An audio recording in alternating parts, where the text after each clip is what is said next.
يا أيها الذين آمنوا إن كثيرا من الأحبار والرهبان ليأكلون أموال الناس بالباطل ويصدون عن سبيل الله والذين يكنزون الذهب والفضة ولا ينفقونها في سبيل الله فبشرهم بعذاب أليم. إن الحمد لله نحمده ونستعينه ونستغفره ونعوذ بالله من شرور أنفسنا ومن سيئات أعمالنا من يهدي الله فلا مضل له ومن يضلل فلا هادي له وأشهد أن لا إله إلا الله وحده لا شريك له وأشهد أن محمدا عبده ورسوله أرسله بالحق بشيرا ونذيرا. أما بعد فإن خير الحديث كتاب الله وخير الهدي هدي محمد صلى الله عليه وسلم وشر الأمور محدثاتها وكل محدثة بدعة وكل بدعة ضلالة وكل ضلالة في النار. يا أيها الذين آمنوا اتقوا الله حق تقاته ولا تموتن إلا وأنتم مسلمون. يا أيها الناس اتقوا ربكم الذي خلقكم من نفس واحدة وخلق منها زوجها فبث منهما رجالا كثيرا ونساء واتقوا الله الذي تساءلون به والأرحام إن الله كان عليكم رقيبا.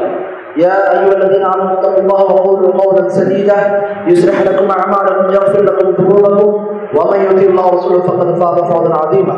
وقال الله تعالى في كلامه المجيد والذين يكنزون الذهب والفضة ولا ينفقونها في سبيل الله فبشرهم بعذاب أليم. கண்ணியமிக்க அல்லாஹ்வின் நல்லடியார்களே, அல்லாஹ் தஆலாவின் சத்திய மார்க்கமான இந்த இஸ்லாமிய மார்க்கத்தை ஏற்று அந்த மார்க்கத்தை பற்றி தெரிந்து கொள்வதற்காக வேண்டி சிறப்பான மாதத்திலே, சிறப்பான தினத்திலே, சிறப்பான இடத்திலே கூடியிருக்கிறோம். கண்ணியமிக்க அல்லாஹ்வின் நல்லடியார்களே, இந்த ரமலான் மாதம் வந்துவிட்டால் நம்மள அதிகமான மக்கள் என்ன செய்யறாங்கன்னா ஜக்காத் என்ற கடமையை நிறைவேற்றுறாங்க. ஆகவே இந்த ஜக்காத் என்ற கடமையை பற்றி அது தொடர்பான சட்டங்களை அறிந்திருப்பது மிக முக்கியமான ஒரு கடமையாகும். ஆகவே இன்ஷா அல்லாஹ் இன்றைய ஜும்மாவுல ஜக்காத்து தொடர்பான சில அடிப்படையான சட்டங்கள் இன்ஷா அல்லாஹ் பார்ப்போம். முதல்ல ஜக்காத் என்று சொன்னால் என்னன்னா, அரபி அகராதியில ஜக்காத் என்றால் அதிகமாகுவது என்று அர்த்தம், தூய்மைப்படுத்துவதுன்னு அர்த்தம். மேலும் இஸ்லாமிய வழக்கில் ஜக்காத் என்று சொன்னால் இஸ்லாம் எந்த பொருட்கள் மீது ஜக்காத்தை கடமையாக்கி இருக்கிறதோ அந்த பொருட்கள் அந்த இட நிர்ணயத்தை அடைந்ததுக்கு அப்புறம் அதை கொடுக்கணும். அதை கொடுப்பதன் மூலமா யார் ஜக்காத்தை தருகின்றாரோ அவருடைய உள்ளத்தையும் அவருடைய மனதையும் அல்லாஹ் தூய்மைப்படுத்துகின்றார். இதுதான் என்ன இஸ்லாமிய வழக்கில ஜக்காத்துக்கான வரைவிலக்கம். அடுத்து இந்த ஜக்காத்து தொடர்பாக அல்லாஹ் குர்ஆன்ல சொல்றான், இது ஒரு கட்டாய கடமையாகும். ஜக்காத் என்பது இஸ்லாத்துல உள்ள கடமைகள் ஒரு கடமையாகும். அல்லாஹ் குர்ஆன்ல பல இடங்கள்ல சொல்றான், அகீமுஸ் ஸலாத்த வ ஆத்துஸ் ஸகாத், தொழுகை நீங்க நிலைநாட்டுங்கள், ஜக்காத்தை கொடுத்து வாருங்கள் சொல்றான். அப்ப ஜக்காத்தை கொடுப்பது என்பது இஸ்லாத்துல கட்டாயமாக சொல்லப்பட்ட ஒரு கடமையாகும். மேலும் அல்லாஹ் தஆலா குர்ஆன்ல சூரத்துல் தௌபா 9வது அத்தியாயத்துல 103வது வசனத்துல சொல்றான், "குது மின் அம்வாலிஹிம் ஸதகத்தன் துதஹிருஹும் வ துஸக்கீஹிம் பிஹா." நபியே, அந்த மக்களுக்கு நீங்க என்ன செய்யுங்க, அவங்களுடைய செல்வத்திலிருந்து ஜக்காத்தை எடுங்க, அந்த தர்மத்தை எடுங்க, அதை கொண்டு நீங்கள் அவர்களை பரிசுத்தமாக்குங்கள், அவர்களை அதை கொண்டு தூய்மையாக்குங்கள் என்று சொல்லி அல்லாஹ் தஆலா சொல்றான். ஆக ஜக்காத்தை கட்டாயமாக வசூலிக்க வேண்டும், கட்டாயமாக வாங்க வேண்டும் என்று நபிகள் நாயகம் ஸல்லல்லாஹு அலைஹி வஸல்லம் அல்லாஹ் இந்த கட்டளையை கொடுக்கிறான். ஆக இந்த கட்டளை எல்லாருக்குமே உரியது. இந்த ஜக்காத்தை என்ன செய்யணும், கட்டாயமாக கொடுக்கணும்ன்றதை அல்லாஹ் இந்த வசனங்கள் மூலமா நமக்கு தெரியப்படுத்துறான். மேலும் ஹதீஸ்ல பார்க்கிறோம், நபிகள் நாயகம் ஸல்லல்லாஹு அலைஹி வஸல்லம் சொன்னாங்க, புனியல் இஸ்லாம் அலா ஹம்ஸின், இஸ்லாமிய மார்க்கம் 5 கடமைகள் மீது நிறுவப்பட்டிருக்கு. முதல்ல லா இலாஹ இல்லல்லாஹ் முஹம்மது ரசூலுல்லாஹ் என்ற கலிமா, இரண்டாவது தொழுகை நிலைநாட்டுவது, மூன்றாவது வஹீதாய் ஜக்காத், ஜக்காத்தை தருவதுன்னு சொன்னாங்க. இஸ்லாமிய மார்க்கத்துல பார்த்தோம்னு சொன்னா ஜக்காத்தை கொடுப்பது தொழுகைக்கு அடுத்த 3வது முக்கியமான கடமையாக இருக்கிறது என்பதை பார்க்கணும். மேலும் நபிகள் நாயகம் ஸல்லல்லாஹு அலைஹி வஸல்லம் புகாரில் வரக்கூடிய ஒரு ஹதீஸ், முஆத் இப்னு ஜபல் என்ற சஹாபிய யமன் நாட்டுக்கு அனுப்புனாங்க. அனுப்பும்போது சொன்னாங்க, முதல்ல அந்த மக்கள் நீங்க என்ன செய்யுங்க, லா இலாஹ இல்லல்லாஹ் என்று தெரியப்படுது. அதை அவர்கள் அறிந்து கொண்டாங்கன்னா, அதை அவர்கள் ஏற்றுக்கொண்டாங்கன்னா 5 வேளை தொழுகை அல்லாஹ் கடமையாக்கி இருக்கான்றது சொல்லுது. அதையும் அவன் ஏற்றுக்கொண்டாங்கன்னா, மூன்றாவதாக فعلمهم ان الله افترض عليهم صدقه في اموالهم تؤخذ من اغنيائهم ترد على فقرائهم. நபிகள் நாயகம் சொல்றாங்க, அந்த தொழுகையை ஏத்துக்கிட்டாங்கன்னு சொன்னா அல்லாஹ் ஜகாத் என்ற கடமையை அவர்கள் மீது விதித்திருக்கிறான் என்பதை சொல்லுங்க. ஆகவே அந்த ஜகாத் என்ற கடமையை அவங்கள யார் பணக்காரர்களா இருக்கிறாங்களோ அவங்களுடைய செல்வத்தை எடுத்து அதுல ஏழையா இருக்கக்கூடிய மக்களுக்கு அது திருப்பப்படும், கொடுக்கப்படும் சொல்றாங்க. இதன் மூலமா நமக்கு விளங்குது, இஸ்லாமிய மார்க்கத்துல ஜகாத் என்பது ஒரு கட்டாய கடமை. அந்த கடமையை இஸ்லாம் எப்படி கொடுக்க சொல்லுதோ அப்படி கொடுப்பது கட்டாயமாகும். ஏன்னா இன்னைக்கு நிறைய பேர் என்ன பண்றாங்க, ஜகாத் என்ற கடமையை நிறைவேற்றும் போது 1001, 501, 2001 மாதிரிலாம் மொய் வைக்கிற மாதிரிலாம் என்ன செய்யறாங்க, ஜகாத் கொடுக்குறாங்க. ஜகாத் அப்படிப்பட்ட பணம் கிடையாது. ஜகாத் என்பதை அல்லாஹ் எப்படி எவ்வளவு யாருக்கு தர சொல்லினானோ அவர்களுக்கு கொடுத்தாதான் என்னவாகும், அது ஜகாத் ஆகும். ஆக அது குறித்து பாருங்க. அடுத்து இந்த ஜகாத்தை யார் ஒருவர் தருவதை மறுக்கின்றான், ஜகாத் என்ற கடமை இல்லை அதை தரமாட்டேன்னு யார் ஒரு மனிதன் சொல்கின்றானோ இஸ்லாம் அவனை குறித்து என்ன சட்டம் சொல்லுதுன்னா, யார் ஒரு மனிதன் ஜகாத் என்ற கடமையை மறுக்கின்றானோ அப்படிப்பட்டவன் இஸ்லாத்தை விட்டே வெளியே போயிடுவான், இஸ்லாத்திற்கும் அவனுக்கும் சம்பந்தம் இல்லை, அவன் காபிராகி விடுவான் என்பதை மார்க்கம் நமக்கு சொல்லுது. மேலும் பார்க்கிறோம், யார் ஒருவர் ஜகாத் என்ற கடமையை ஏத்துக்கிறார், கடமையை மறுக்கல, ஜகாத்ல கடமை இல்லைன்னு சொல்ல, கடமை தான், ஆனா என்ன அதை கொடுப்பதில் கஞ்சத்தனம் செய்கிறார் என்று சொன்னால் இது பெரும்பாவத்தில் ஒரு பாவமாக இருக்கிறது. இந்த பாவத்தை செய்யக்கூடிய மக்கள் முஸ்லீமாகத்தான் இருப்பாங்க, இஸ்லாத்தை விட்டு வெளியே போக மாட்டாங்க. ஆனா அவனுடைய ஈமான் என்ன செய்யும், இதனால் குறையும். இது குறித்து ஒரு ஹதீஸை பாருங்க. நபிகள் நாயகம் சொல்றாங்க, யாரெல்லாம் ஜகாத் என்ற கடமையை நிறைவேற்றாமல் இருக்கிறார்களோ அவங்களுக்கு அல்லாஹ் என்ன செய்யறான், கியாமத் நாள்ல விசாரணைக்கு முன்பு ஒரு நாள் வேதனை கொடுப்பான். அந்த ஒரு நாளுடைய அளவு என்பது 50,000 ஆண்டுகளுக்கு சமமாக இருக்கும். பிறகு அந்த மனிதர் ஜகாத்தை கொடுக்காமல் இருந்ததுக்கான வேதனை அனுபவித்ததுக்கு அப்புறம் அவன் என்ன செய்யப்படுவான், பிறகு அவனுக்கு என்ன செய்யப்படும், காட்டப்படும். சொர்க்கவாசியா இருந்தால் சொர்க்கத்தின் பாதையை பார்ப்பான், நரகவாசியா இருந்தால் வேறு சில பாவங்களை செய்திருந்தான்னா நரகத்திற்கு அவன் செல்வான்னு சொல்லுவார். இந்த ஹதீஸ் மூலமா பார்க்கிறோம், ஜகாத் என்ற கடமையை ஏற்றுக்கொண்டு யாரேனும் ஜகாத் தொடர்பான விஷயத்துல கஞ்சத்தனம் பண்றாங்க, சரியா கொடுக்காம இருக்கிறாங்கன்னு சொன்னா அவங்களுக்கு ஒரு நாள் வேதனை அளிக்கப்படும். அந்த வேதனையுடைய அளவு 50,000 ஆண்டுகளுக்கு சமமாக இருக்கும். பிறகு என்ன செய்யப்படுவாங்க, மற்ற காரணங்களை வச்சு அவங்க சொர்க்கவாசியா இருந்தா சொர்க்கத்துக்கு போவாங்க, அல்லது மற்ற பாவங்களுக்காக நரகவாசியா நரகத்துக்கு சென்று தண்டனை அனுபவித்து மறுபடியும் சொர்க்கத்துக்கு வருவாங்கன்றத பார்க்கணும். ஆகவே ஜகாத் என்ற கடமையை வேண்டுமென்றே மறுப்பவர் இஸ்லாத்தை விட்டு வெளியே போயிடுவான். கடமை என்பதை ஏற்றுக்கொண்டு தராமல் இருப்பவன் பெரும்பாவத்தை செய்பவனாக ஆகுவான், மேலும் அவனுக்கு வேதனை அளிக்கப்படுவான் அப்படின்றதையும் நம்ம பார்க்கணும். அடுத்து வாங்க, இந்த ஜகாத் என்ற கடமை எந்தெந்த பொருட்கள் மீது இருக்கு, ஜகாத் எதன் மீது இருக்குது அப்படின்னு சொல்லி பாத்தீங்கன்னா 5 விதமான பொருட்கள் மீது மட்டும்தான் ஜகாத் இருக்கு. அதை தவிர்த்து மற்ற பொருட்கள் மீது ஜகாத் இல்லை. என்னென்ன 5 பொருட்கள்? முதல் விஷயம் பஹீமத்துல் அன்ஆம்.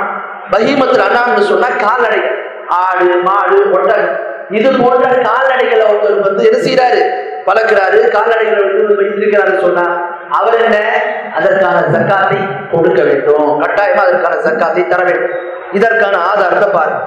அல்லாஹ் நபிகள் நாயகம் சொல்றாங்க, மா மின் சாஹிபி இப்ரின் வலா பக்ரின் வலா கனமின் லா யுத்தி ஜகாத்தா இல்லா ஜாத் யௌமல் கியாமத்தி ஆது மா கானத் வாஸ்மிரத்து தந்தியு பி குரூனிஹா வ தத்வு பி அஃபா பி அத்லாஃபிஹா குல்லமா நஃபதத் அஹ்ராஹா ஆதத் அலைஹி உலஹா ஹத்தா யம்தி பைனன் நாஸ். முஸ்லிம் வரக்கூடிய ஹதீஸ். நபிகள் நாயகம் சொல்றாங்க, யார் ஒரு மனிதர் ஒட்டகத்தையும் மாட்டையும் ஆட்டையும் கொண்டவனாக இருந்து அதற்கான ஜகாத்தை நிறைவேற்றவில்லையோ, அதற்கான ஜகாத்தை தரவில்லையோ, கியாமத்து நாளிலே அந்த கால்நடைகள் மிக பெரியதாகவும் மிக கனமானதாக தடித்ததாகவும் என்ன செய்யும், அந்த கால்நடைகள் கொண்டு வரப்பட்டு என்ன செய்யப்படும், தங்களுடைய அந்த கால் குழம்புகளை கொண்டு அந்த மனிதன் மீது என்ன செய்யும், அந்த கால்நடைகள் அவனை மிதிக்கும். மிதித்து விட்டு என்ன செய்யும், அந்த கால்நடைகளுடைய கூட்டம் முதல் கூட்டத்திலிருந்து கடைசி கூட்டம் வரைக்கும் என்ன செய்யும், இதே மாதிரி மிதிக்கும் தன்னுடைய கால்களை கொண்டு. மேலும் தங்களுடைய அந்த கொம்புகளை கொண்டு அந்த மனிதனை முட்டவும் செய்யும். இப்படியான அந்த வேதனை அவனுக்கு கொடுக்கப்பட்டு கொண்டே இருக்கும். எப்போ, மக்கள் மத்தியில தீர்ப்பளிக்கிற வரைக்கும். அப்ப 50,000 ஆண்டுகள் என்ன செய்யப்படும், இது மாதிரி தண்டனை கொடுக்கப்படும் சொல்றாங்க. இந்த ஹதீஸ் மூலமா பார்க்கிறோம், ஜகாத் எதுக்கு கடமைன்னா கால்நடைகள்ல ஜகாத் இருக்குது அப்படின்றத இந்த ஹதீஸ் மூலமா நம்ம விளங்குறோம். அடுத்து பாருங்க, ஜகாத் 2வது கடமை கடமையா எதுல ஆகுதுன்னு சொன்னா நக்தான்னு சொன்னா தங்கம், வெள்ளி மற்றும் தங்கத்திற்கு மதிப்பிலாக இருக்கக்கூடிய பணம், செல்வம். இதுல என்ன ஜக்காத்து கடமையாகும்? தங்கம், வெள்ளி, தங்கத்துக்கு ஈக்குவலா இருக்கக்கூடிய பண மதிப்பு. இதுல என்ன ஜக்காத்து கடமையாகுது? இதற்கான ஆதாரம் பாருங்க. குர்ஆன்ல அல்லாஹ் சூரத்துல் தௌபா 9வது அத்தியாயத்துல 34வது வசனத்துல சொல்றான், வல்லதீன யக்னிதூன الذهب والفضة ولا ينفقونها في سبيل الله فبشرهم بعذاب أليم. அல்லாஹ் சொல்றா, யார் தங்கத்தையும் வெள்ளியையும் சேமித்து வைத்துக் கொண்டு அவற்றை அல்லாஹ்வுடைய வழியில செலவு செய்யவில்லையோ, அவற்றுக்கான ஜக்காத்தை தரவில்லையோ, நபியே அந்த மக்களுக்கு நீங்க நற்செய்தியை சொல்லுங்க. இது குறித்து கடுமையான வேதனை கொண்ட நற்செய்தி அந்த மக்களுக்கு சொல்லுங்க நல்லா சொல்றான். அப்ப இந்த வசனத்தின் மூலமா பார்க்கிறோம், ஜக்காத் என்பது தங்கத்தின் மீதும் வெள்ளியின் மீதும் தங்கத்திற்கு மதிப்பில் இருக்கக்கூடிய பணத்தின் மீதும் கடமையாகுது அப்படின்றத இந்த வசனத்தின் மூலமா பார்ப்போம். மேலும் ஒரு ஆதாரமாக ஹதீஸ்ல பாருங்க, முஸ்லிம் வரக்கூடிய ஹதீஸ். நபிகள் நாயகம் ஸல்லல்லாஹு சொல்றாங்க, மா மின் ஸாஹிபி ذهب ولا فضة لا يؤدي منها حقها إلا إذا كان يوم القيامة صفيت له صفائح من نار فأحمي عليها في نار جهنم فيقوى بها جنبه وجبينه وظهره كلما برد ردت له في يوم كان مقداره 50,000 سنة. ரசூலுல்லாஹ் சொல்றாங்க, யார் ஒரு மனிதர் தங்கத்தையும் வெள்ளியையும் பெற்றவனாக இருந்து அவற்றுக்கான ஜக்காத்தை தராமல் இருக்கின்றாரோ, கியாமத் நாளிலே அவை பழுக்க காய்ச்சப்பட்டு அந்த என்ன செய்யப்படும், அவற்றை கொண்டு அந்த நரக நெருப்பிலே அவனுக்கு சூடு போடப்படும். எப்படி அவனுடைய நெற்றியிலும் அவனுடைய விழாப்புறங்களிலும் அவனுடைய முதுகிலும் சூடு போடப்படும். எப்பெல்லாம் அந்த சூடு தணிந்து விடுகின்றதோ மீண்டும் என்ன செய்யப்படும், அது சூடேற்றப்பட்டு பழுக்க காய்ச்சப்பட்டு அந்த செல்வங்களால கொண்டு அவனுக்கு என்ன செய்யப்படும், அந்த வேதனை சூடு போடப்படும், அவனுக்கு இந்த வேதனை கொடுக்கப்படும். இது எப்படி 50,000 ஆண்டு காலத்துக்கு நடக்குது சொல்றாங்க. இப்ப இந்த ஹதீஸ் மூலமா பார்க்கிறோம், ஜக்காத் என்பது இரண்டாவதாக தங்கத்திலும் வெள்ளியிலும் பணத்திலும் கடமையாகும். அடுத்து மூன்றாவது ஜக்காத் எதுக்கு கடமையாகும் சொன்னா உருது திஜாரா. உருது திஜாரான்னு சொன்ன நம்ம வியாபாரம் செய்வதற்காக வேண்டி எதை முதலாக போட்டு வச்சிருக்கோம், இப்ப ஒரு துணிக்கடை வச்சிருக்காரு, என்ன பண்ணுவாரு, ஒரு 5 லட்சத்துல 10 லட்சத்தை முதல்ல போட்டு என்ன பண்ணுவாரு, தன்னுடைய வியாபாரத்தை நடத்துவார். இப்படி ஒவ்வொரு மனிதனும் தன்னுடைய வியாபாரத்துக்காக வேண்டி முதலீடு செய்து வைத்திருப்பார்களே, அந்த முதலீட்டிலையும் ஜக்காத்து கடமையாகும். இதற்கான ஆதாரம் பாருங்க. அல்லாஹ் குர்ஆன்ல சூரத்துல் பக்ரா 2வது அத்தியாயத்துல 267வது வசனத்துல சொல்றான், யா அய்யுஹல்லதீன ஆமனு அன்ஃபிகு மின் தய்யிபாத்தி மா கஸப்தும். இறைநம்பிக்கையாளர்களே, முஃமின்களே, நீங்கள் சம்பாதிக்கக்கூடியவற்றில் தூய்மையானவற்றை நீங்கள் செலவு செய்யுங்கள், ஜக்காத்தை கொடுங்கள், தர்மத்தை செய்யுங்கள் என்று அல்லாஹ் சொல்றான். இப்ப இந்த வசனம் நமக்கு உணர்த்துது, ஜக்காத் என்பது நம்ம எதை முதலீடா பண்ணி வைத்திருக்கிறோமோ வியாபாரத்துக்கு, அதுக்கு நம்ம என்ன செய்யணும், ஜக்காத்தை தர வேண்டும் என்பதை இதன் மூலமா பார்க்கணும். ஆக ஜக்காத் என்பது நாம் செய்யக்கூடிய வியாபாரத்துல எந்த முதலீடை போட்டு வச்சிருக்கிறோமோ அதுலயும் ஜக்காத்து கடமையாகுதுன்றதை பார்க்கணும். அடுத்து 4வது அல் ஹுபூப் வல் திமார். அது என்னன்னு சொன்னா, நாம விவசாய நிலங்கள்ல, அதாவது எது தானியங்களாக வருகிறதோ அதே மாதிரி பழங்களாக இருக்கிறதோ அவற்றிலும் ஜக்காத்து கடமை. தானியங்கள்லையும் பழங்கள்லையும் எந்த தானியங்கள் எந்த பழங்கள்ல ஜக்காத்து கடமைன்னு சொன்னா, எந்த தானியத்தையும் எந்த பழத்தையும் அளவீடும் செய்ய முடியும்.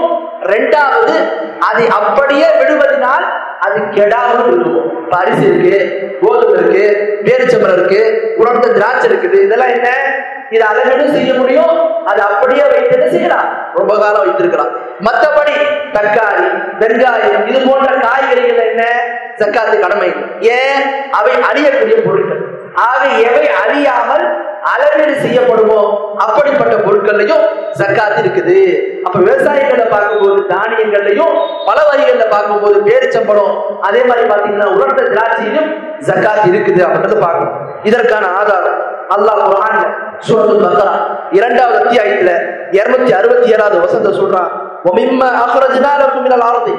பூமியிலிருந்து நாம் உமக்கு எதை வெளியாக்குகின்றோமோ அவற்றுக்கு நீங்க என்ன செய்யணும், அவற்றுக்கு கொடுக்கணும், ஜக்காத்தை தரணும் அல்லாஹ் சொல்றான். அப்ப இதுல என்ன ஜக்காத் இருக்குது அப்படின்றத பார்க்கணும்.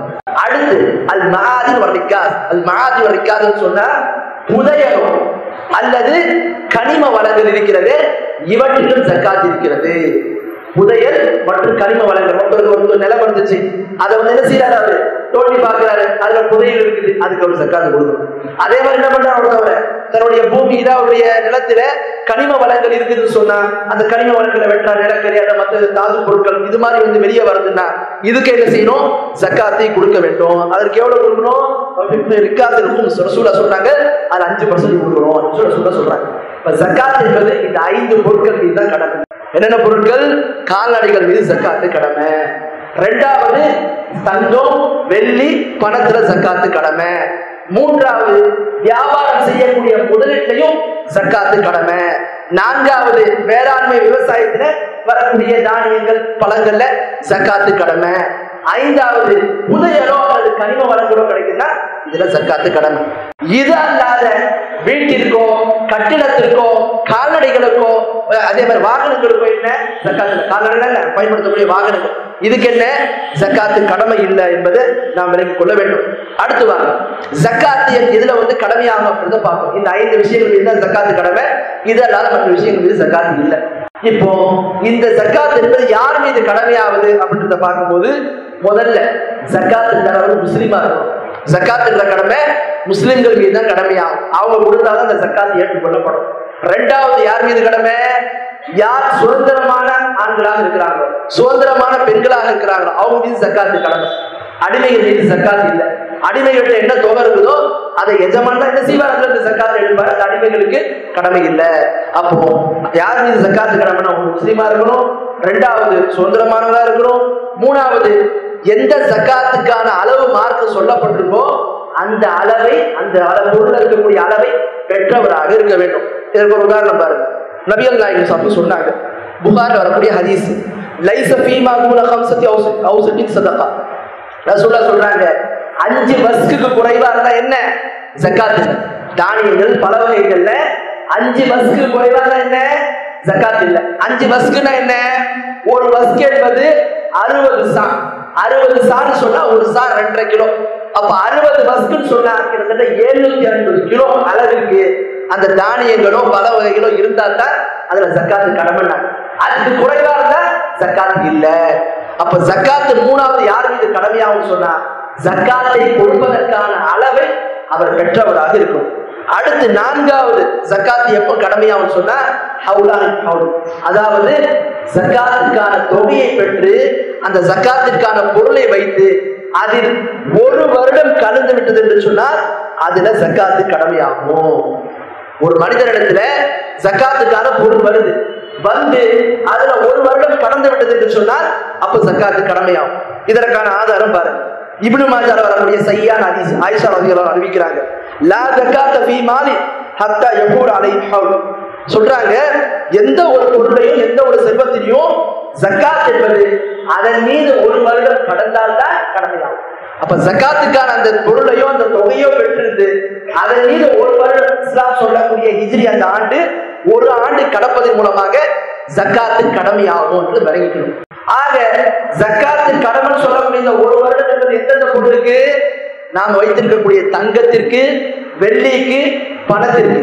அதே மாதிரி இரண்டாவது கால்நடைகளுக்கு, மூணாவது வியாபார பொருட்களுக்கு. இந்த 3 பொருட்களுக்கு மட்டும்தான் 1 வருடம் ஆகும். ஜக்காத்து நம்ம கொடுக்கும் போது நம்ம கிட்ட உதாரணத்துக்கு என்ன செய்யறோம்?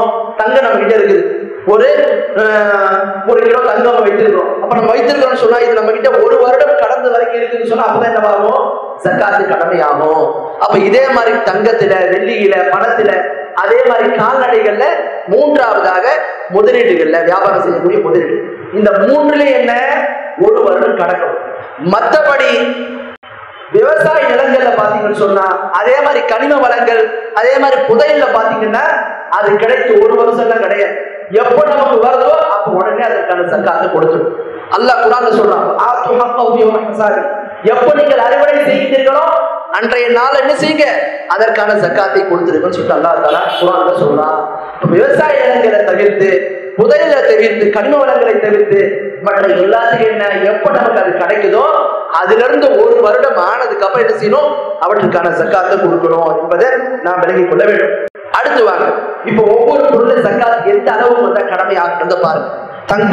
தங்கம், வெள்ளி மற்றும் பணம், இதுல எப்ப ஜக்காத்து கடமையாகும் அப்படின்றத பாத்தீங்கன்னா ஹதீஸ்ல ரசூலுல்லாஹ் சொல்றாங்க, புகார் வரக்கூடிய ஹதீஸ். வஃபி ரிqati kullu minati dirhamin rubu'ul ushur. ரசூலுல்லாஹ் சொல்றாங்க, வெள்ளி இருக்கிறது, அந்த வெள்ளியில 200 திரகம் வந்துச்சுன்னு சொன்னா, 200 திரகம் ஒருத்தர் வெள்ளி இல்ல அதுக்கு மேல இருந்துச்சுன்னு சொன்னா, அதுல ஒவ்வொரு 10 இதுக்கு என்ன செய்யணும்? கால் பகுதி கொடுக்கணும். என்ன அர்த்தம்? 200 திரகம் ஒருத்தர் இருக்குன்னு சொன்னா, 200 திரகம்னா 200 பொருட்கள் இது வெள்ளி காசு இருக்குதுன்னு சொன்னா, அவர் 5 திரகம் என்ன செய்யணும்? அதற்கான ஜக்காத்தை கொடுக்கணும். இன்றைய நிலைமைப்படி பார்த்தோம்னா, நம்ம நிலவரப்படி 200 திரகம் என்ற வெள்ளி என்பது இன்றைய நிலைமைப்படி பார்க்கும்போது 595 கிராம் ஒருத்தரிடத்துல வெள்ளி இருக்குதுன்னு சொன்னா, அவர் என்ன செய்யணும்? அதுல 10க்கு கால் பகுதி, அதாவது 200 வரும்போது என்ன 5 பகுதின்ற மாதிரி என்ன செய்யணும்? அவர் 5% மாதிரி ஜக்காத்தை தர வேண்டும். அடுத்து தங்கத்திற்கான ஜக்காத்தை குறித்து ரசூலுல்லாஹ் சொல்லும் போது அபூதாவுத் வரக்கூடிய ஹதீஸ், ஃபைதா கான லக 20 தீனார் வஹால அலைஹில் ஹவுல் ஃபீஹா நிஸ்ஃபு மிஸ்கார். ரசூலுல்லாஹ் சொல்றாங்க, உங்களிடத்தில் 20 தீனார், தீனார்னா தங்க காசு, உங்களிடத்துல 20 தீனார் இருந்துச்சுன்னு சொன்னா, அவற்றின் மீது ஒரு வருடம் கடந்துச்சுன்னு சொன்னா, நீங்க என்ன செய்யணும்? அதுல பாதி தீனார் என்ன செய்யணும்? ஜக்காத்தை கொடுக்கணும். அப்ப 20க்கு பாதி 10க்கு கால் அப்படின்ற விதத்துல ரசூலுல்லாஹ் ஒரு கணக்கு நமக்கு சொல்றாங்க. அந்த அடிப்படையில் பார்க்கும்போது 20 தீனார் தங்க காசு இன்றைய நிலவரப்படி பார்க்கும்போது 85 கிராம் அளவுக்கு ஒரு மனிதனத்துல தங்கம் இருக்குன்னு சொன்னா, 85 கிராம் அளவுக்கு தங்கம் 85 கிராமோ அல்லது அதற்கு மேலேயே இருக்குன்னு சொன்னா, அவை அனைத்திலும் சேர்த்து 85 மிச்சம் இருக்குது இல்ல, 100 கிராம் இருக்குது, 85 கிராம் இருக்கணும், அப்ப 15 கிராம் மட்டும் தங்கம் கொடுக்கணும் அப்படி கிடையாது. அந்த 15 சேர்க்கணும், 85 சேர்த்து மொத்தத்துக்கு சேர்த்து என்ன செய்யணும்?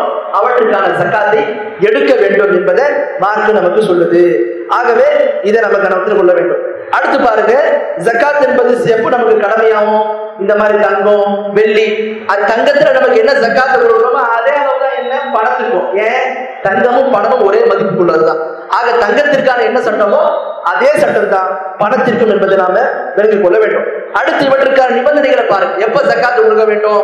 ஒருத்தரோட தங்கமோ வெள்ளியோ காசோ இருக்கு, எப்ப ஒரு ஜக்காத்து கொடுக்கணும் என்று பார்க்கும்போது அதுக்கான நிபந்தனைகள், முதல்ல அவர் என்ன செய்யணும்?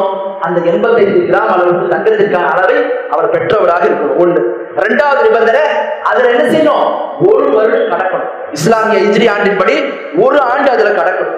அடுத்து மூணாவது, முன்னாடி சொன்ன அந்த நிபந்தனைகள், அவர் முஸ்லீமா இருக்கணும். அடுத்து வந்து என்னவா இருக்கணும்? அவர் சுதந்திரமானவரா இருக்கணும். அடுத்து இன்னொரு நிபந்தனை, அவர் தன்னிடத்தில் அந்த செல்வத்தை பெற்றவராக இருக்கணும். அவருக்கு ஜக்காத்து கொடுக்குமா அந்த செல்வம் அவருடைய கண்ட்ரோல்லையும் இருக்கணும். இவையாகவும் ஜக்காத்திற்கான அளவுகள். ஆகவே யார் 85 கிராம் அளவுக்கு தங்கத்தை பெறுகின்றார்களோ அவங்க என்ன செய்யணும்? அதை இன்னைக்கு நிலவுப்படி கணக்கு போட்டு அதுல 100க்கு 2.5% அளவு எவ்வளவு தொகை வருதோ அந்த தொகைக்கான அளவு என்ன செய்யணும்? ஜக்காத்தாக கொடுக்கணும். அதுல 2.5% நாம 100க்கு 2% எவ்வளவு அந்த தங்கத்திற்கான மதிப்பு நம்ம பணமா பாக்குறோமோ அவற்றுக்கான ஜக்காத்தை தர வேண்டும். இதுதான் என்ன? தங்கம் வெள்ளி மற்றும் பணத்திற்கான ஜக்காத். அடுத்து பாருங்க, தங்கத்திலே வந்து பெண்கள் வந்து ஆபரணங்கள் அணிந்தாங்க, நகையை போடுறாங்களே, இப்படிப்பட்ட நகையில ஜக்காத் இருக்குதா இல்லையா அப்படின்னு பார்க்கும்போது சில அறிஞர்கள் இந்த விஷயத்தில் கருத்து கொண்டிருக்கிறாங்க. இருந்தாலும் ஆதாரங்கள் அடிப்படையில் பார்க்கும்போது பெண்கள் அவர்கள் அணியக்கூடிய தங்க ஆபரணங்களுக்கும் நகைகளுக்கும் ஜக்காத்து கொடுக்கணும். பெண்கள் அவங்க அணியக்கூடிய நகைனா என்ன? பொதுவா பெண்கள் என்ன செஞ்சிருப்பாங்க? 40 சவரம் 50 சவரம் 80 சவரம் 100 சவரம் வச்சிருப்பாங்க. அவங்க அணியக்கூடிய நகைனா என்ன? 4 சவரம் 5 சவரம் 10 சவரம் பொதுவா அணியக்கூடிய. இதுல ஜக்காத் இருக்கா இல்லையா சில பேர் கருத்து வேறுபாடு கொண்டிருக்காங்க. மற்றபடி அவங்க சேமிச்சு வச்சிருக்காங்களே அதுல ஜக்காத் இருக்குன்ற எல்லாருமே ஒரே கருத்துல இருக்கிறாங்க. அடுத்து வாங்க, இதுல ஜக்காத்து கொடுக்கணுமா இல்லையா? அவங்க பயன்படுத்தக்கூடிய ஆபரணங்கள் எப்போதுமே அணிந்திருக்கிறதுக்கு சேர்த்து ஜக்காத்து கொடுக்கணுமா இல்லையா அப்படின்றத பத்தி பார்க்கும்போது அவற்றுக்கும் ஜக்காத்து கொடுக்கணும் அப்படின்றதுதான் சரியான ஆதாரம், சரியான கருத்தா. ஏன்னு சொன்னா நபிகள் நாயகம் ஸல்லல்லாஹு அலைஹி வஸல்லம் அவர்கள் தங்கத்திற்கான ஜக்காத்தை குறித்து சொல்லும் போது எங்கேயுமே என்ன செய்யல? அணியக்கூடிய அணிகள் நகைகளுக்கு ஜக்காத்து தர வேண்டாம்னு சொல்ல. ஆகவே பொதுவாக சொல்ல சட்டத்தின் அடிப்படையில தங்க நகை அணியக்கூடிய ஆபரணங்களுக்கும் ஜக்காத்தை தரணும் அப்படின்றத விளங்கிக் கொள்ள வேண்டும். அடுத்து பாருங்க, இன்னொரு ஹதீஸ் அபூதாவுதுல நஸீல வருது. நபிகள் நாயகம் ஸல்லல்லாஹு அலைஹி வஸல்லம் ஒரு பெண்மணி வர்றாங்க. வந்த உடனே அவர்களோட சிறுமியும் அவங்க தன்னுடைய குழந்தையை அழைச்சிட்டு வர்றாங்க. சிறுமி, அந்த சிறுமியினுடைய கையில 2 தங்க காப்புகள், நடியான 2 தங்க காப்புகள் இருக்குது. ரசூலுல்லாஹ் கேக்குறாங்க, அத்துவத்தீர ஜக்காத் ஹாதா, இதற்கான ஜக்காத்தை நீங்கள் கொடுத்து கொண்டு வரீங்களா என்று கேட்டாங்க. இதற்கான ஜக்காத்தை கொடுத்து கொண்டு வரீங்களா? சில பேர் செய்வாங்க, ஜக்காத்து கொடுத்த பொருளுக்கு இல்லைன்னு. இது தவறான கருத்தாக இஜ்மாவுக்கு எதிரான, அது குறித்து நம்ம பார்ப்போம். அப்ப இந்த ஹதீஸ் ரசூலுல்லாஹ் சொல்றாங்க, இவற்றுக்கான ஜக்காத்தை கொடுத்து வருகிறீர்களா? அதுக்கு அந்த பெண்மணி சொல்றாங்கல்ல, இல்ல கொடுக்கறது இல்ல. ரசூலுல்லாஹ் சொல்றாங்க, இந்த மாதிரி நீங்க ஜக்காத்தை கொடுக்காமல் இருக்கிறீங்களே, இதற்கு பகரமாக நாளை மறுமையில் என்ன செய்யப்படும்? இந்த 2 நெருப்பிலான தங்கங்கள் இவற்றுக்கு பகரமாக அணியப்படுவதை நீங்கள் விரும்புவீர்களா என்று கேட்டாங்க. உடனே என்ன செய்யறாங்க அந்த பெண்மணி, அந்த தங்க 2 காப்புகளையும் கலட்டி நபிகள் நாயகம் ஸல்லல்லாஹு கொடுத்துட்டாங்க. பார்க்கணும். அப்போ இதுல இருந்து விளங்குது, அணியக்கூடிய நகைகளுக்கு என்ன செய்யணும்? ஜக்காத்தை தர வேண்டும் என்பதை இதுல நம்ம பார்க்கிறோம். ஆகவே தங்கம் மற்றும் வெள்ளிக்கான ஜக்காத் தொடர்பாக சில விஷயங்களை பார்த்தோம். அதுல அணியக்கூடிய நகைக்கு என்ன செய்யணும்? ஜக்காத்தை தரணும். இதுதான் சரியான கருத்துன்றதை பார்க்கணும். அடுத்து வாங்க, வியாபார பொருட்கள். இதுல எவ்வளவு ஜக்காத் கொடுக்கணும்? ஜக்காத்ன்றது எப்ப கடமையாகும் அப்படின்னு நீங்க பாத்தீங்கன்னா, நம்மளுடைய வியாபார பொருட்களும் சேம் என்ன? தங்கம் வெள்ளி பணத்தை போடுதான். எப்படி நம்மளுடைய பணத்துல 85 கிராம் அளவுக்கு தங்கத்திற்கான அந்த மதிப்பு வந்தா எப்படி அந்த ஜக்காத்து கடமையாகுமோ, அதே மாதிரி நம்ம வியாபாரம் செய்யக்கூடிய முதலீட்டுக்கான அந்த பொருள் 85 கிராம் அளவிற்கு தங்கத்திற்கான அந்த மதிப்பையோ அதற்கு கூடுதலாக இருக்குன்னு சொன்னா அதை அனைத்திற்கும் சேர்த்து என்ன செய்யணும்? ஒவ்வொரு 100 ரூபாய்க்கும் 2.5% ஜக்காத்தை நாம் என்ன செய்யணும்? அவற்றிலிருந்து எடுத்து கொடுக்க வேண்டும். ஆகவே வியாபார பொருட்களுக்கும் இதேதான் சட்டம் என்பதை நாம் விளங்கிக் கொள்ள வேண்டும். அடுத்து பாருங்க, நம்ம செய்யக்கூடிய விவசாய நிலங்கள், வேளாண், இவற்றில் எப்ப ஜக்காத்து கடமையாவது, இந்த அளவுக்கான அளவு என்ன, வித்தால் என்ன என்று பார்க்கும்போது முதல்ல விளங்கணும். இந்த இதுல பொறுத்த வரைக்கும் இது என்ன? ஒரு வருடம் என்பதெல்லாம் இல்லை. எப்போது அறுவடை செய்கின்றோமோ அப்போதே அவற்றுக்கான ஜக்காத்தை கொடுத்து விட வேண்டும். மேலும் இதுல எப்ப ஜக்காத்து கடமையாகும் சொன்ன அதற்கான நிபந்தனைகள், முதல்ல அது 5 வஸ்கு இருக்கணும். 5 வஸ்குன்னு சொன்னா நம்மளுடைய விவசாயம் பண்றோம், நெல்லு கோதுமை எதை விவசாயம் பண்றோமோ இது நம்ம இடத்துல அறுவடை செய்து 750 கிலோ அளவுக்கு வந்தாதான், 750 கிலோ அளவுக்கு வந்தாதான் ஜக்காத்து கடமையாகும். 749 கிலோ தான் இருக்குது, 700 கிலோ தான் இருக்குன்னு சொன்னா அதுல ஜக்காத்து இல்லை. அப்ப விவசாய நிலங்கள்ல வேளாண்மையில வர்றதுல 750 கிலோ அல்லது அதற்கு மேல இருக்குன்னு சொன்னா அப்போதுதான் ஜக்காத்து கடமையாகும். எவ்வளவு கடமையாகும்? அது அந்த 750 கிலோ இருக்குதுல அதுக்கு மேல இருக்குன்னா அது எவ்வளவு எடுக்கணும் என்று பார்க்கும்போது புகார் வரக்கூடிய ஹதீஸ், ரசூலுல்லாஹ் சொல்றாங்க, ஃபீமா சஃபதி ஸமா வல் அன்ஹார் வல் புயூன் வல் உயூன் அவ் பக்ரன் அல் உஷ். ரசூலுல்லாஹ் சொல்றாங்க, வானம் பார்த்த பூமியாக இருந்து அல்லது ஆற்றிலிருந்து வரக்கூடிய தண்ணீர் தானாக என்ன செய்யுது? தண்ணி வருகிறது என்று சொன்னால் அதுல என்ன செய்யணும்? 10ல் 1 எடுக்கணும். 10 மூட்டை வருதுன்னா 1 மூட்டை ஜக்காத்து கொடுக்கணும். அதே மாதிரி பஃபீமா சஃப சவானி, அதே மாதிரி ஒரு மனிதர் அவர் என்ன செய்யறாரு? அவர் முயற்சி செய்து மாடுகளை கொண்டு அல்லது அவர் பொருளாதாரத்துக்கு செலவு செய்து தண்ணி எடுத்து அவருக்கு பாய்ச்சி கொடுக்குறாரு சொன்னா அப்படிப்பட்டதுக்கு என்ன செய்யணும்? 10ல் அரை, அதாவது 10 மூட்டை வருதுன்னா அரை மூட்டை மட்டும் தான் கொடுக்கணும் சொல்றாங்க. இதுதான் என்ன? விவசாயத்திற்கான ஜக்காத் என்பதை நம்ம வரைக்கும் கொள்ள வேண்டும். அடுத்து நம்ம பார்க்கும்போது கால்நடைகளுக்கான ஜக்காத். கால்நடைகளுக்கான ஜக்காத்தை நம்ம விளங்கிக் கொள்ள வேண்டும். கால்நடைகள்ல ஆடு மாடு ஒட்டகம் எருமை எல்லாத்திலும் இருக்கு ஜக்காத் இருக்கு. பொதுவா இது மாதிரி விஷயங்களை பார்க்கிறோம். நபிகள் நாயகம் ஸல்லல்லாஹு ஒட்டகத்திற்கான ஜக்காத்தை சொல்லும் போது 5லிருந்து 9 வரைக்கும் ஒட்டகம் இருந்து சொன்னா 4 ஒட்டகம் தான் ஜக்காத் இல்லை. 5லிருந்து 9 வரைக்கும் இருந்து சொன்னா ஒரு ஆடு, 9லிருந்து 14 வரைக்கும் இருந்தா 2 ஆடு, 15லிருந்து 19 வரைக்கும் 3 ஆடு, 19 24 வரைக்கும் இருக்கு இதுதான் 4 ஆடு. அவற்றுக்கு அப்புறம் என்ன? ஒரு வருடத்தை நிறைவு செய்த ஒரு ஒட்டக குட்டின்ற அளவு கூட சொல்றாங்க. அதே மாதிரி மாட்டுல பாத்தீங்கன்னு சொன்னா மாட்டுல 30லிருந்து 39 வரைக்கும் ஒருத்தர் இருக்குன்னு சொன்னா மாடு, அவர் என்ன செய்யணும்? ஒரு வருடத்தை கடந்த அந்த கன்றுக்குட்டி என்ன செய்யணும்? ஜக்காத்தை கொடுக்கணும். அப்படி ஒரு 40லிருந்து 59 வரைக்கும் சொன்னா அவர் என்ன செய்யணும்? 2 வருடத்தை நிறைவு செய்த ஒரு மாட்டை வந்து என்ன செய்யணும்? ஜக்காத்தை கொடுக்கணும். ஆட்டுக்கான அளவு கூட சொல்லும் போது 40லிருந்து 120 வரைக்கும் இருந்தா ஒரு ஆடு, 121லிருந்து 200 வரைக்கும் என்ன 200 வரைக்கும் 2 ஆடு, 201லிருந்து 300 வரைக்கும் 3 ஆடு. அதுக்கப்புறம் என்ன? ஒவ்வொரு 3லையும் ஒரு ஆடு சொல்ல சொன்னாங்க. இவதான் என்ன? கால்நடைகளுக்கான ஜக்காத்துக்கான அளவு. ஆகவே ஜக்காத் என்பது இந்த மாதிரி பொருட்கள் தான் கடமையாகும். கால்நடைகள், அதே மாதிரி வந்து தங்கம் வெள்ளி அது பணங்கள், அதே மாதிரி பாத்தீங்கன்னா சொன்னா வியாபாரம் செய்யக்கூடிய முதலீட்டு பொருட்கள், அடுத்து பாத்தீங்கன்னா விவசாயம் வேளாண்மை செய்யக்கூடிய அந்த வரக்கூடிய தானியங்கள் பழங்கள், அதே மாதிரி வந்து புதையல்ல இதுல என்ன 5% ஜக்காத்து கடமையாகும். புதையல்லையும் கனிம வளங்கள்லையும் அது எப்போ நமக்கு கிடைக்குதோ அப்ப என்ன செய்யணும்? அதுல 5%, 100ல் 5% நம்ம கொடுக்கணும்னு சொன்னா அவற்றுக்கான ஜக்காத்து முடிஞ்சிடும் அப்படின்னு நம்ம பார்க்கிறோம். ஆக இதுதான் என்ன? ஜக்காத்து தொடர்பான சில முக்கியமான சட்டங்கள். ஆக இதுதான் என்ன? இந்த அடிப்படையில நம்முடைய ஜக்காத்தை நாம் அமைத்துக் கொள்ளணும். அது தொடர்பான விஷயத்தெல்லாம் நம்ம அனைவருக்கும் அருள் புரிவாங்க. அல்ஹம்துலில்லாஹி ரப்பில் ஆலமீன், வஸ்ஸலாத்து வஸ்ஸலாமு அலா ரசூலில் கரீம் வ அலா ஆலிஹி வ ஸஹ்பிஹி அஜ்மஈன் வ மன் தபிஅ பி இஹ்சான் யௌமிddin. அம்மா பஅத். اللهم صل على محمد وعلى ال محمد كما صليت على ابراهيم وعلى ال ابراهيم انك حميد مجيد.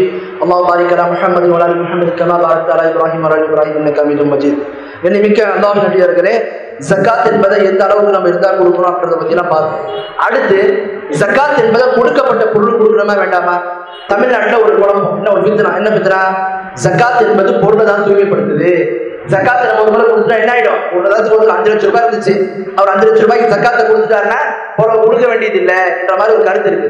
இந்த கருத்து என்ன? தவறான, இஸ்லாத்தினுடைய அடிப்படைக்கு எதிரான கருத்தா? எப்படி என்று பார்க்கும்போது நபிகள் நாயகம் ஸல்லல்லாஹு அவர்கள் ஜகாத்து தொடர்பாக வரக்கூடிய ஆதாரங்களை பார்க்கணும். நபிகள் நாயகம் ஸல்லல்லாஹு எங்கேயுமே என்ன செய்யல, யாரிடத்தில் இவ்வளவு பொருட்கள் இருக்கிறதோ, இவ்வளவு தங்கம் இருக்கிறதோ, வெள்ளி இருக்கிறதோ, அவர் என்ன செய்ய அதுக்கான ஜகாத்தை எடுக்கணும் தான் ரசூலா சொன்னாங்களே தவிர எங்கேயுமே என்ன செய்யல, கொடுக்கப்பட்ட பொருளுக்கு மீண்டும் கொடுக்க வேண்டாம்னு சொல்ல. நபிகள் நாயகம் ஸல்லல்லாஹு அலைஹி வஸல்லம் பல சஹாபாக்கள் என்ன செய்தாங்க, ஜகாத்தை வாங்குவதற்காக நியமித்திருந்தாங்க பொறுப்பாளிகளா. அவங்க யாருமே ஜகாத்தை வாங்கும்போது என்ன செய்யல, இப்படிப்பட்ட பிரிவுகளை ஏற்படுத்தல. மேலும் ஜகாத்தை பத்தி அல்லாஹ் குர்ஆன்ல சொல்லும்போது குது மின் அம்வாலிஹிம் ஸதகத்தன் துதஹிருஹும் வ துஸக்கீஹிம் பிஹா, அல்லாஹ் சொல்றான் ஜகாத்தை நபியே நீங்க வாங்குங்க, அதை வாங்கி நீங்க என்ன பண்ணுங்க, அவங்கள தூய்மைப்படுத்துங்க. இப்ப ஜகாத் என்பது முதல்ல எதை தூய்மைப்படுத்து தெரியுமா? பொருளை மட்டும் தூய்மைப்படுத்தாது, முதல்ல மனிதனை தூய்மைப்படுத்துது. மேலும் அல்லாஹ் தஆலா சொல்றான் அந்த மனிதனை தூய்மைப்படுத்துங்க, அதை கொண்டு நீங்க என்ன செய்ய அவனை பரிசுத்தமாக்குங்கன்னு அல்லாஹ் சொல்றான். அப்ப ஜகாத் என்பது ஒரு மனிதனை தான் உண்மையில தூய்மைப்படுத்துது. எப்படி ஜகாத் கொடுப்பதால மனிதன் தூய்மை அடைகிறான்? ஜகாத்தை தருவதன் மூலமா அவனுடைய உள்ளத்தில் இருக்கக்கூடிய கஞ்சத்தனம் நீங்குகிறது. ஜகாத்தை தருவதன் மூலமாக பொருளாதாரத்தின் மீது கொண்ட மோகம் நீங்குது. ஜகாத்தை கொடுப்பதன் மூலமாக ஒரு மனிதனிடத்தில் பிறருக்கு உதவ என்ற எண்ணம் வருது. ஆக ஜகாத் என்ன செய்யுது? ஒரு மனிதனை தான் தூய்மைப்படுத்துகிறது. அடுத்து என்ன? ஜகாத்து பொருளையும் தூய்மைப்படுத்துது. பொருளை தூய்மைப்படுத்தினா எப்படி? ஜகாத்தை கொடுத்துட்டாதான் மிச்சம் இருக்கிற பொருளை அவன் என்ன செய்ய முடியும், அனுபவிக்க முடியும், அவன் அதுல இருந்து பயன்பெற முடியும். ஜகாத்தை ஒரு தரணும்னு சொன்னா அது என்னவாகும்? கன்சாகும் அல்லாஹ் குர்ஆன்ல சொல்றானே, யாரெல்லாம் தங்கத்தையும் வெள்ளியும் சேமித்து வைத்துக் கொண்டு அவற்றுக்கான ஜகாத்தை கொடுக்கலையோ அவங்களுக்கு என்ன செய்யப்படும்? கடுமையான வேதனையாக்கப்படும். மேலும் என்ன செய்யப்படும்? அந்த செல்வங்கள் நாளை வறுமை நாள் ஆகா கரத்தும் அனுப்பிக்கும். எந்த சேமிப்பை நீங்க சேமித்து வைத்திருந்தீங்களோ அது இதுதான் என்று சொல்லி என்ன செய்யப்படும்? நெருப்பு உலோகங்களாக மாற்றப்பட்டு அவருடைய விழாப்புறங்களிலும் நெற்றியிலும் முதுகிலும் சூடு போடப்படும் சொல்லி அல்லாஹ் தஆலா குர்ஆன்ல சொல்றான். ஆக ஜகாத் என்பது பொருளை மட்டும் தூய்மைப்படுத்தாது, முதல்ல எதை தூய்மைப்படுத்தும்? அதை அழிக்கக்கூடிய மனிதனுடைய உள்ளத்தை தான் என்ன செய்யுது, தூய்மைப்படுத்துது. ஆகவே ஜகாத் என்பதை கொடுக்கப்பட்ட பொருளுக்கு அவசியமா தரணும். மேலும் ஒரு ஹதீஸை பார்த்தோம். நபிகள் நாயகம் ஸல்லல்லாஹு அலைஹி வஸல்லம் ஒரு பெண்மணி வந்தாங்க, தன்னுடைய சிறுமி குழந்தையை கூட்டு வந்தாங்க. அந்த சிறுமி இடத்துல என்ன, 2 தடித்த தங்கத்திலான காப்புகள் இருந்துச்சு. அப்ப ரசூல்லா கேக்குறாங்க, அந்த மத்தியில ஜகாத் ஆதா? ரசூல்லா கேக்குறாங்க. முதாரை சீகான்னு சொன்னா அரபியில ஒரு பொருளை வந்து என்ன எதிர்காலத்திலும் கொடுப்பதற்காக சொல்லப்படும். ரசூல்லா என்ன கேட்கல, இதுக்கான ஜகாத்தை கொடுத்துட்டீங்களான்னு கேட்கல. என்ன கேட்கிறாங்க, இதற்கான ஜகாத்தை கொடுத்து கொண்டு வரீங்களா? இப்ப கொடுத்து கொண்டு வரீங்கன்னா என்ன, ஒரு பொருளுக்கு திரும்பி திரும்பி ஜகாத்து தரணும். நம்ம இடத்துல ஒரு பொருள் இருக்குது, ஜகாத்தை கொடுத்தாலும் அடுத்த வருஷம் என்ன செய்யணும், அதற்கான ஜகாத்தை தர வேண்டும் என்பதை இந்த ஹதீஸ் மூலமா அறியும். அதனாலதான் ரசூல் என்ன சொன்னாங்க, ஜகாத்தை கொடுத்துட்டீங்களான்னு கேட்கல, கொடுத்து கொண்டு வர்றீங்களான்னு கேட்டாங்க. அந்த செயலை திரும்ப திரும்ப செய்வதற்கு தான் முதாரின் அந்த வார்த்தையை கொண்டு வருவாங்க. அப்போ இதுல நமக்கு விளங்குது ஜகாத் என்பது கொடுக்கப்பட்ட பொருளுக்கு கொடுக்கணும். இது பற்றி அறிஞர்கள் விவாதிக்கும் என்ன சொல்றாங்க, இமாம் இப்னு ஹஸ்ம் மிகப்பெரிய ஒரு அறிஞர், அவங்க வந்து என்ன செய்யறாங்க, ஜகாத் கொடுக்கப்பட்ட பொருளுக்கு மீண்டும் தர வேண்டும் என்பது இஜ்மாவாகும்ன்றாங்க. இஜ்மானா எல்லா அறிஞர்களாலும் எல்லா காலத்திலும் ஏற்றுக்கொள்ளப்பட்ட ஒரு விஷயம், அதுக்கு தான் யோகமித்த முடிவுன்னுவாங்க, இஜ்மான்னுவாங்க. ஆகவே ஜகாத் கொடுக்கப்பட்ட பொருளுக்கு மீண்டும் ஜகாத்தை தர வேண்டும் என்பதுதான் என்ன, இஜ்மாவானதாகும் என்று சொல்றாங்க.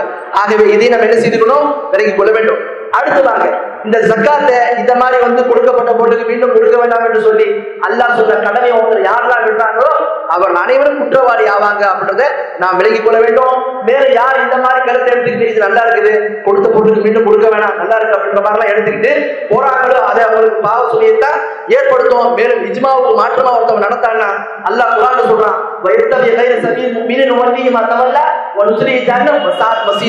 யார் ஒருவர் முஃமின்களுடைய பாதை அல்லாத அந்த இஜ்மாவுக்கு மாற்றமாக வழியில போறாரோ, பின்பற்றி போறாரோ, அவர் அவருடைய போக்கிலே நம்ம விட்டுருவோம். அவர் போகக்கூடிய என்னவா இருக்கும், நரகமாகத்தான் இருக்கும்னு சொல்லி அல்லாஹ் தஆலா சொல்றான். ஆகவே இந்த விஷயத்துல என்ன செய்யணும், எச்சரிக்கையா இருக்கு. ஜக்காத்து தரப்பட்ட பொருளுக்கும் அவசியமா நின்று ஜக்காத் தரணும். அடுத்து ஜக்காத்து யாருக்கு தரணும்? சில பேர் என்ன பண்றாங்கன்னா ஜக்காத்து இந்த மாதிரி நம்ம சொன்ன அளவீடு செய்ய மாட்டாங்க. ஜக்காத்து யாருக்கு தரணுன்ற விவரம் தெரியாம யார் யாருக்கோ கொடுக்குறாங்க. ஜக்காத்து அல்லாஹ் கடமையாகிக்கிறான் பாத்தீங்களா? அந்த கடமையை யாருக்கு அல்லாஹ் கொடுக்கணும்னு சொல்றாரோ அவங்களுக்கு கொடுத்தாதான் ஜக்காத்துன்ற கடமை நிறைவேறும். அவங்க யாரு? 8 விதமான மக்கள். குர்ஆன்ல அல்லாஹ் சொல்றான் 9வது அத்தியாயத்துல 60வது வசனத்துல, இன்னம ஸதகாத்து லில் ஃபுகராஇ வல் மசாகீன் வல் ஆமிலீன அலைஹா வல் முஅல்லிஃபதி குலூபுஹும் வ ஃபில் ரிகாப் வல் காரிமீன ஃபீ சபீலில்லாஹ் வ இப்னிஸ் ஸபீல் ஃபரீதத்துன் மினல்லாஹ் வல்லாஹு அலீமுன் ஹகீம். அல்லாஹ் சொல்றான் ஜகாத் என்பது யாருக்குரியது? வறியவர்களுக்கு, ஏழைகளுக்கு. ஃபகீர்னா யாரு? தன்னுடைய கஷ்டத்தை வெளிப்படுத்துறவன். அவன் கேட்டா அவனுக்கு ஜகாத் கொடுக்கணும். மிஸ்கின் யாரு? அவனுக்கு ஏழ்மை இருக்கும், ஆனா அதை வெளிப்படுத்த மாட்டான், அவனுக்கு ஜக்காத்தை கொடுக்கணும். அடுத்து 3வது யாரு? வல் ஆமிலீன அலைஹா, யார் இந்த ஜக்காத்தை வசூலிப்பதற்காக வேண்டி அந்த பொறுப்புல இருக்கிறாங்களோ அந்த வேலையாட்கள், அவங்களுக்கு ஜக்காத்தை கொடுக்கணும். அடுத்து 4வது, யாருடைய உள்ளங்கள் ஈர்க்கப்பட வேண்டும் என்பதற்காக இருக்குதோ, ஒருத்தர் இஸ்லாத்துக்கு வர்றாரு, இஸ்லாத்துக்கு வந்திருக்கிறாரு, அப்படிப்பட்டவருக்கு என்ன செய்யலாம்? ஜக்காத்தை நம்ம கொடுக்கலாம். அல்லது ஒருத்தருக்கு பொருளை கொடுப்பதன் மூலமா, ஜக்காத்தை கொடுப்பதன் மூலமா இஸ்லாத்தின் மீது ஒரு பற்று ஏற்படலாம் அப்படின்னா அப்படிப்பட்டவர்களுக்கு ஜக்காத்தை தரலாம். அடுத்து அடிமைகளை விடுதலை செய்வதற்கு என்ன செய்யலாம்? ஜக்காத்தை கொடுக்கலாம். இதை வைத்து சில அண்ணன் என்ன செய்யறாங்க? சிறை கைதிகள் இருக்கிறாங்க, அப்படிப்பட்டவங்களுக்கு என்ன செய்யலாம்? விடுதலைக்காக ஜக்காத்தை கொடுக்கலான்றாங்க. அதே மாதிரி வல் காரிமீன், காரிமீன் சொன்னா யார் கடனாளியாக இருக்கிறானோ, பிற இடத்துல கடனை வாங்கி கடன் சுமை அதிகமா இருக்குது, அப்படிப்பட்ட மனிதன் என்ன செய்யலாம்? அவனுக்கு ஜக்காத்தை கொடுக்கலாம். ஃபீ சபீலில்லாஹ், அல்லாஹ்வுடைய பாதையிலே போராடுகின்றானே அப்படிப்பட்ட போர் வீரன், அவனுக்கு என்ன செய்யலாம்? ஜக்காத் தொகை கொடுக்கலாம். அடுத்து கடைசி அல்லாஹ் சொல்றான் 8வதாக, வப்னி சபீல், யார் நாடோடியாக இருக்கிறானோ, வழிபோக்கனாக இருக்கிறானோ, ஒரு இடத்துக்கு போனா திடீர்னு அவனுக்கு காசு பணம் தொலைஞ்சு போச்சு, தேவையுள்ளவனாக இருக்கிறான், இப்படிப்பட்டவனுக்கு என்ன செய்யலாம்? ஜக்காத்தை கொடுக்கலாம். இது எல்லாத்தையும் சொல்லிட்டு அல்லாஹ் சொல்றான் 8 பேருக்கு தான் கொடுக்கணும். ஜக்காத் என்பது வறியவர்களுக்கு, ஏழைகளுக்கு, அதுல வேலை செய்யறவங்களுக்கு, மேலும் யாருடைய உள்ளம் ஈர்க்கப்படுதோ அவங்களுக்கு, அதே மாதிரி அடிமைகளை விடுதலை செய்வதற்கு, அதே மாதிரி யார் கடன் பட்டிருக்கிறாங்களோ அவர்களுக்கு, அடுத்து அல்லாஹ்வுடைய பாதையில போராடுபவர்களுக்கு, மேலும் நாடோடிகளுக்கு, வழிபோக்கர்களுக்கு என்று சொல்லிட்டு அல்லாஹ் சொல்றா ஃபரீதத்துன் மினல்லாஹ், இது அல்லாஹ்வின் புறத்திற்குள்ள கட்டளை தான். இப்ப ஜக்காத்னா இந்த 8 பேருக்கு தான் கொடுக்கணும். இதெல்லாம் மற்ற பேர் என்ன செய்யக்கூடாது? ஜக்காத்தை தருவதை அறவே தவிர்க்கணும்.